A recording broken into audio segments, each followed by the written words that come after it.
Hello YouTube family, मी आहे अलका जाधव. माझ्या YouTube चॅनलमध्ये तुमचं सर्वांचं मनापासून स्वागत करते आणि माझ्या चॅनलला सबस्क्राईब करा. व्हिडिओ आवडत असतील तर लाईक करा आणि शेअर करा.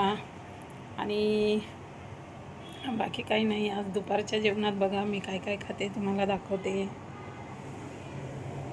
हा मसाले भात आहे, ही पालेभाजी आहे आणि कुरडई तळली आहे जरा तोंडी लावायला. आणि छान वाटतं जेवताना जरा तोंडी लावलं की. तर मी आता जेवत आहे, तुम्ही पण जेवण करा गाईज. आता भेटू पुढच्या ब्लॉगमध्ये. छोटे छोटे माझे ब्लॉग असतात, तुम्ही बघत चला आणि मला सबस्क्राईब करायला विसरू नका. बाकी काही नाही, भेटू पुढच्या ब्लॉगमध्ये. बाय.